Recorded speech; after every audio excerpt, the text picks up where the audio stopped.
Welcome to the Katahdin Hair Sheep International Haircoat Inspector Training. After this video, you will have all of the information needed to be a successful inspector. Let's get started. The breed standard states that the purpose of the woolless and easy care Katahdin breed is to efficiently produce meat. The Katahdin's covering is preferably completely free of permanent woolly fibers. Its hairy texture can vary in color, pattern, and texture and does not require shearing as well. Visit the link for more information. All inspectors are required to have at least 2 years of KHSI voting membership history. It is also required that all membership dues are current and a score of at least an 8 out of 10 on the inspector exam is achieved. Live or virtual tests are carried out by 3 current inspectors. After passing the test for the first time, you are able to inspect only your sheep for the span of your membership. 1 year after your first test, you will be able to take the training class and test for a second time. If that is passed, you receive permanent certification and are able to inspect other breeders' sheep. The upgrade requirements are as follows. Inspected sheep must be recorded at 87.5% or greater. Sheep born before November 1st of the previous year are able to be inspected, and adult sheep of any age are able to be inspected. All inspections must be done between March 1st and September 30th.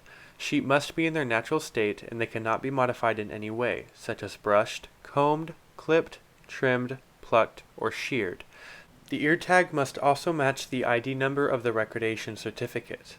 Lastly, sheep must be inspected as an A or B coat in order to be upgraded, which we will now discuss further. As just mentioned, there are different types of coats for Katahdin sheep. There is the A coat, which naturally sheds all long and woolly fibers seasonally. We will go into more detail of the A coat shortly. Next, there is the B coat, which is mostly free of long and woolly fibers, but a few unshed patches remain. For a B coat, those unshed areas cannot exceed 1/4 of the upper half of the body, or 1/8 of the entire body. Lastly, there is the C coat. Similar to the B coat, unshed areas cannot exceed 1/4 of the upper half of the body, and C coats are not qualified for 100% purebred status. It is important to know that coat type is genetic, and lambs from low-shedding parents may also be poor shedders. As previously stated, A coats cannot have even the smallest patch of unshed woolly fibers. They have to be a completely clean shedder. However, fall regrowth is okay. If the regrowth is clean, then it is fall regrowth. If it is dirty, it is most likely unshed fibers. It is important to note that KHSI used to have an AA classification, which had no woolly fibers extending beyond the winter coat and required a second inspection during the winter. However, this classification is no longer in use. Here is an example of regrowth versus unshed long woolly fibers. As you can see, the regrowth is clean while the unshed woolly fibers are dirty. The inspector responsibilities are as follows. Inspectors are KHSI ambassadors and educators. Inspectors represent KHSI, so they should always be courteous and professional. Inspectors are volunteers offering a service to KHSI and the breed. For any reason, an inspector may decline to inspect a sheep according to their own judgment. It is required to fill out either the recordation certificate or the Haircoat inspection form, and then give either back to the owner. It is also required that the mileage reimbursement form is filled out and submitted to KHSI operations. Some inspectors may choose to waive mileage, or the owner may bring their sheep to the inspector themselves. It is important to note that inspectors are not expected to wrangle or catch sheep during the inspection. They may comment on defects in order to educate the owner, such as parrot mouth, missing teeth, or whatever it may be. Just like the inspector, the shepherd has responsibilities as well. Make sure not to schedule an inspection until your sheep have sufficiently shed. Be ready on time for the appointment, and have the sheep ready in a small pen or tied up. The inspector must be able to see the ID number and all sides of the sheep.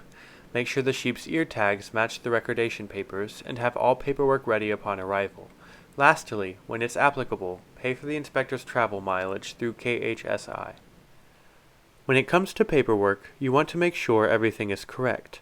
If the sheep is already recorded, the inspector writes and signs on the original certificate and then gives it back to the owner. Make sure to legibly write the coat type and then print and sign your name and record the date. If the sheep is not yet recorded, the inspector fills and signs the Haircoat inspection form and gives it back to the owner. Then, the owner fills out the animal registration form. Regardless, the owner fills out the work order form and submits all paperwork, with payment, to the KHSI registry. Once that is done processing, the new registration certificate is sent back to the owner. The sheep is not considered upgraded until all of this is completed. The steps for annotating the recordation certificate are simple. If the sheep is already recorded, simply write the coat type, legibly print your name, and then sign and date on the recordation certificate. We no longer specify poll type. After this is done, give it back to the owner, then the owner sends this, along with a work order form and payment, to the KHSI registry. If the sheep is not yet recorded with the KHSI registry, you use the Haircoat inspection form. The owner will already have this completed with the required information, and then the inspector fills in the coat type, comments, and signs. This form is then given back to the owner. Certified inspectors can also complete and submit this form for their own sheep. Once this is complete, the owner sends this, along with the work order form, registration application, and payment, to the KHSI registry. The instructions are on the back of this form, and the form itself can be found at this link. When filling out the work order form, use line F for upgrading. Once this is complete, submit this form, along with payment and the paperwork filled out by the inspector, to the KHSI registry. The form can be found at this link. If sheep are not already recorded with the KHSI registry, fill out the registration application as normal. Once that is complete, submit the form, along with the work order form and the Haircoat inspection form signed by the inspector, to the KHSI registry. The form can be found at this link. Once the inspection is over, the inspector completes the flock inspection report form and either emails or mails it to operations. This form allows operations to track the completion of inspections and enables mileage reimbursement if applicable. The form can be found at this link. Thank you for attending the training class today. With this information, you will become an inspector in no time. Have a great day. You will now see a Haircoat inspection demonstration.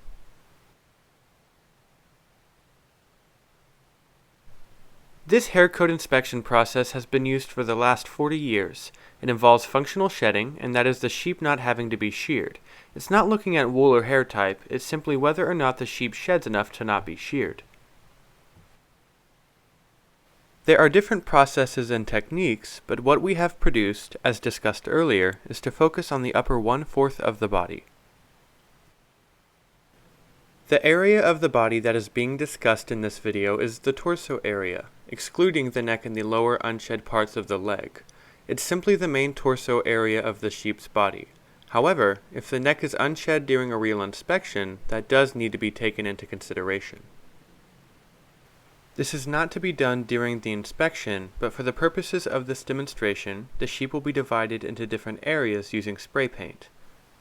The sheep's body, specifically the upper 1/4, will now be divided into different sections using the paint. As you can see, the paint is dividing the sheep into a lower and upper half.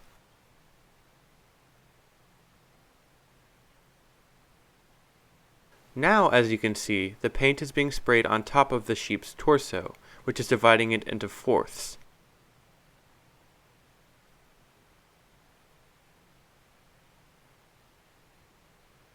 Next, the fourth will be halved, using the paint to create an eighth of the sheep's body, as shown.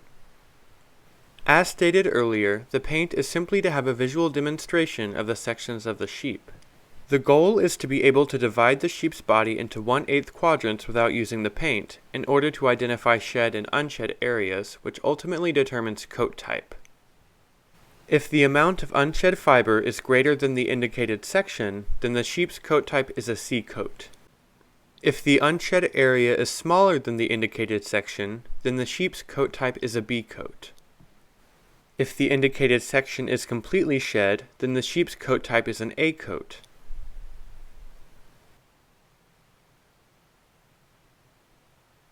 If you take a look at the back of the animal, there is some unshed material on the back of the legs, but it clearly does not take up the sections on the sheep's torso. This sheep would be classified as a B coat and would pass the Haircoat inspection. On occasion, there are sheep that do not shed along the top line of the torso. In this case, it may be easier to divide the quadrant horizontally, as you can see, rather than vertically as shown earlier.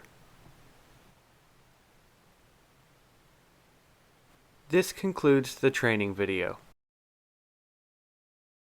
KHSI would like to give special thanks to those that helped put this training program together: Michelle Canfield, Roxanne Newton, Kathy Bielick, Jim Morgan, Dan Turner, Robert Walker, and Larry Weeks.